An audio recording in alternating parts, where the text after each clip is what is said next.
Today, we're going to talk about the speed of light.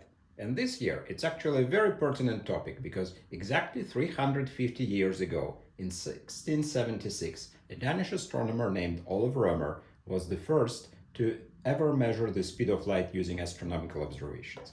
However, today we have these little devices called laser rangefinders that make experiments with the speed of light accessible to everyone just at home.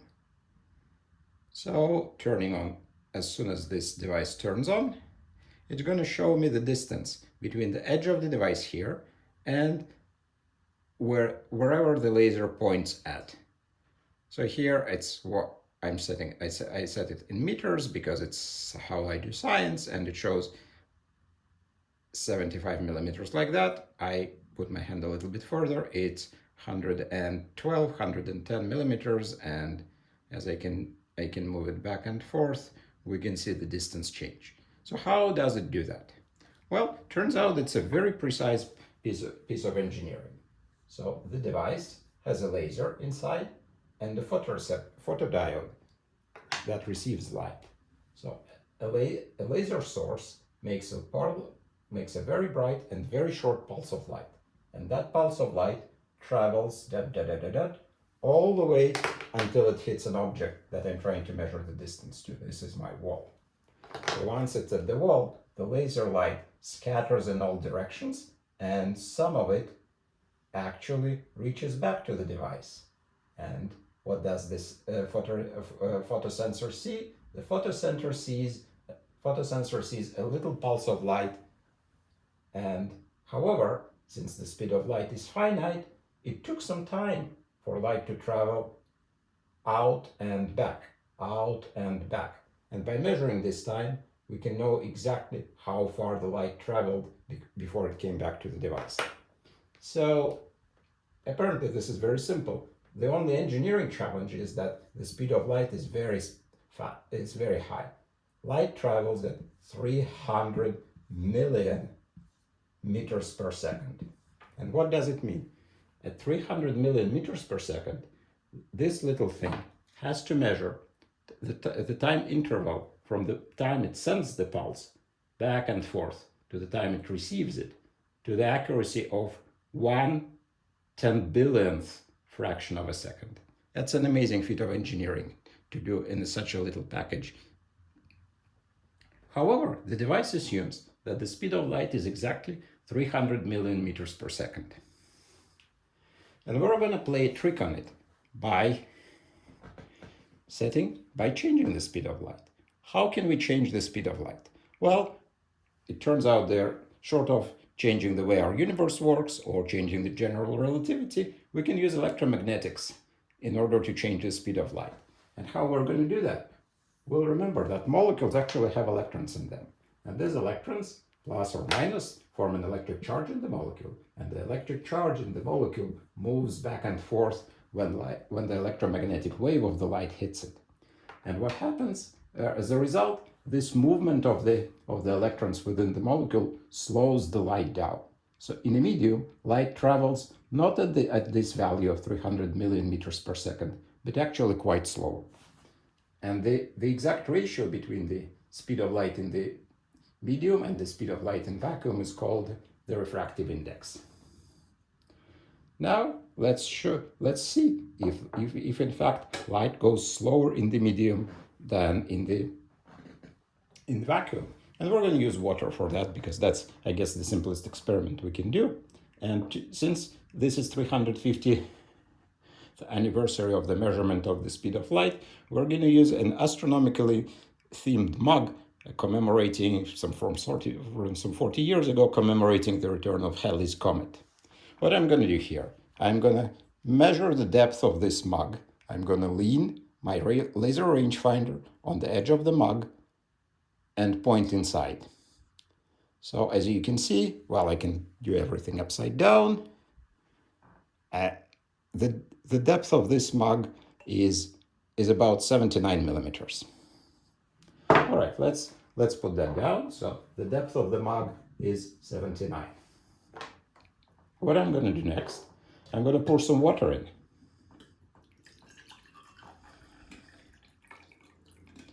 and I'll do my measurement again.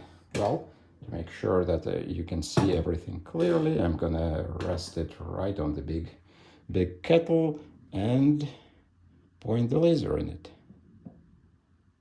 What does it show? It shows 103 millimeters. For those who can read upside down, and if you can't, I'm just reading this off. So 103 or 102? 103 millimeters. 103. What does it tell us? Well, it does tell us that when light was traveling through air in an empty mug, the device calculated that the time it took for the light to go back and forth was the equivalent to 79 millimeters. So now, however, if I now filled the mug with water, water was being polarized back and forth by laser light, the light traveled slower. Our device had no idea the light was traveling slower than it thought it is, patiently waited for the pulse to go back and forth, and by the time the pulse went back and forth here through the water, the device thought it would have taken 103 millimeter equivalent of distance for it to travel had it been traveling through the air. So now let's calculate the refractive index, and the refractive index is just the ratio of the speed of light here to the speed of light there. So 103 divided by 79 is, well, we get 103 divided by 79 is 1.30 on my calculator. However, well, this is not as accurate as I want it to be because I think this device can do better. Well, let's try. Let's try a more sophisticated experiment. And to do a more sophisticated experiment, I actually made a little probe. So this bracket lets me hold the laser rangefinder at a very precise distance and a very reproducible distance from its stop. And it has a little screw in here, hope you can see it, that will let me adjust the position of the rangefinder within the bracket. So now I'm going to use a rubber band to hold everything in place so that it sits in tight and I don't have to hold anything by hand. All right.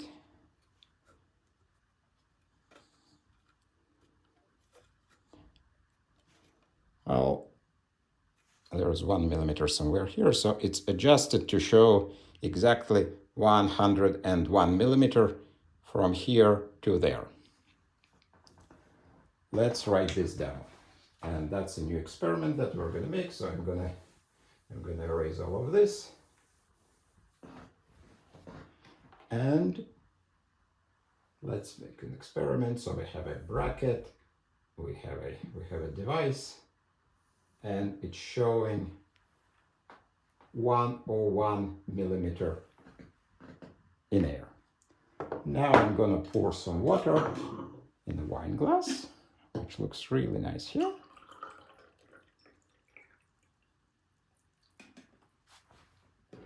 And measure it again. All right, so now you can see 101 in the empty air, and I'm putting it here. I hope you can see it. If not, I'm gonna bring it closer to the camera. So it's showing 126. So with a glass of water in between,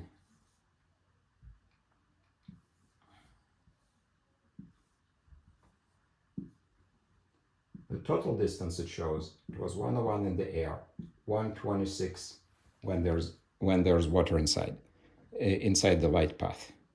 Why is that? Well, because the light has traveled slower through the water, and the device had no idea about that, and it thought that it took light. The wall is so much further out that it takes light to travel an extra distance. Well, in fact, it's just being slowed down. So now let's calculate. In order to calculate it, we need to understand better the geometry of this system. So I'm going to use a caliper. Well, let's reset it, zero eyes, make sure it's good. And let's measure the diameter of this wine glass. So the diameter of this wine glass is, rounding up, 74 millimeters. So there is 74 millimeters of water in the light path in my experiment. So what does this mean? So 101 millimeter full travel and 126 millimeters of apparent travel with water inside. So what does it give us? So if the actual travel is 74, that means in this case there are 101 minus 74, which is 27 millimeter of air somewhere in between the laser pointer and the wall of my bracket. So this distance plus this distance totals 27 millimeters. So 27 millimeters of air, and that means the remaining distance is the distance the light travels either through air here or through the water in this case. So we have 126 millimeters minus 27 millimeters. Here we have 99 millimeters of air of distance here, and just 74 millimeters in the air. So the refractive index would be then 99 apparent distance in the water divided by 74, the true distance the light has traveled. And I neglected a little bit of delay that happens in the glass walls of my wine glass. And now let's calculate 99 over 74, 1.337. And let's start writing this down because I have more of those experiments coming. So we have water, and for water we had an apparent distance of 126 millimeters, and the refractive index that we calculated is 133. So now I'm going to use a different molecule in order to try to slow down my light. And my other molecule will be isopropanol. And isopropanol is also known as rubbing alcohol, and the molecule it has a carbon part and a hydroxyl part. So it has a greasy part in here, and actually it's propanol, so it has an extra one here, so CH3, CH2, CH2, and then the hydroxyl group. While water molecule is OH and then just a single So I'm expecting that this part is going to interact with light a little more and maybe slow it down. Well, let's check what happens. I'm going to pour isopropanol in my other glass.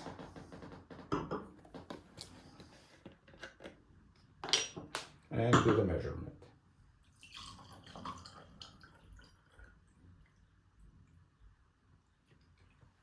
All right. So I have 101 on the bracket in the air, and for isopropanol I have 129. Let me show that to you clearly. I have 129. Is it 129? Yeah. Well, 129 when I put it through the light. So in water, so in isopropanol, I have 129. Now let's do the geometry again. So we have 129 minus 120. Now doing the geometry, 129 millimeters apparent through the air minus 27 millimeters. So we had 129 minus 27 millimeters of air, 102 millimeters of travel, and those 102 millimeters of travel is through the isopropanol versus 74 millimeters of travel, the diameter of the glass in the air. So let's do the calculation. So 102 over 74 is 1.378, so that's 1.38. Interesting. So this bigger molecule actually has a greater refractive index. Now, well, we can do another substance that's readily available, and that substance is cooking oil. So I use canola oil here, and I actually had to pour it ahead of time because when I'm pouring it, it's viscous, it forms bubbles, and those bubbles actually interfere with the laser beam. So please trust me, this is just the exact same cooking oil as in the bottle, and I can top it up a little bit here. So you can see this is exactly the same substance as I pour it very slowly and carefully. So now let's do the measurement. So for canola oil, well, that's our 101 reference. I put through the canola oil and I see, wow, 134. Let's take a closer look. Let's take a closer look. 136 even. What? Okay, great. My goodness. 136. So I have 136. I have 136 millimeters for the canola oil. So 136 minus 27 is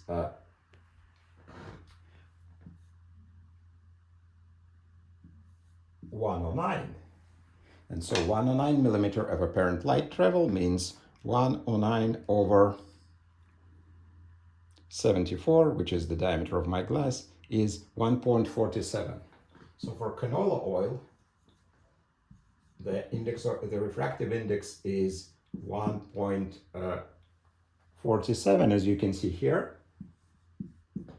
and the apparent distance that my device showed was a whopping 136 millimeters.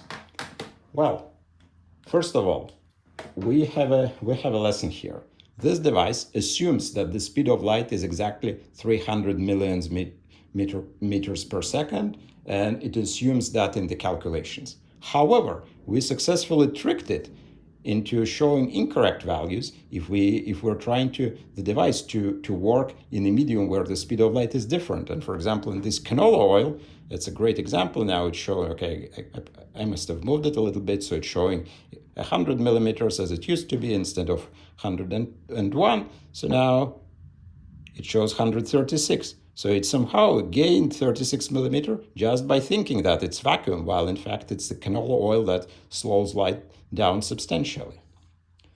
And it's all good and dandy, except I don't always like to use calculators. And I want to set this up so that the little laser rangefinder will show directly the refractive index, or the ratio of the speed of light in the medium relative to its reference value in the air or in vacuum. How do I do that? Well, that's where this experiment has to get bigger. How we're going to do that? We're going to make it first so that the distance the light travels is exactly 1 unit. And since I'm thinking metric, I want to measure a distance of exactly 1 meter from here to here, 1,000 millimeters like that. And this 1,000 millimeters has to be either in the air or in the water, because I don't have a big enough container to test other liquids. So what I'm going to do here, I'm going to use a little prop, which is actually not that little anymore, because this is a wooden frame that's exactly 1 meter, that's calibrated to show exactly 1 meter if I put my laser measuring tape like that. Now we're gonna take this big rig to good use, and we're gonna check if the distance that the laser rangefinder finds at 1,000 millimeter in the air is the same or not when we put as much of the laser beam as possible in the water. So the way it works, here we have the laser rangefinder, the beam points downward, reflects from the mirror, goes all the way here to the beam stop, and right now it shows 1,000 millimeters. Actually 1,001, maybe a millimeter or two here. It doesn't bother me too much. I want to make sure I'm not gonna sink it, so I'm checking the depth of water, and I can go about 80 millimeters by this ruler, Now let me measure the depth of water in the bathtub. It's also 80 millimeters at this point, so we should be good. And let's put the rig to the test. So here's my big rig, still showing 1000 millimeters. Now let's immerse it.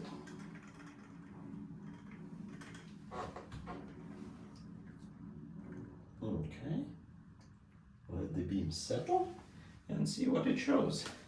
Well, the reading right now is 1.35. And I'm not exactly sure why it's not exactly 1.33, as we measured using a caliper and a glass of water. But in any case, it clearly shows that we successfully tricked the laser rangefinder by showing the wrong distance, because it assumes the speed of light is the same in water and in the air, and in fact it's not. In the water, the speed of light is about 30% less than in the water, so it takes extra time for the laser beam to travel back and forth and define the distance.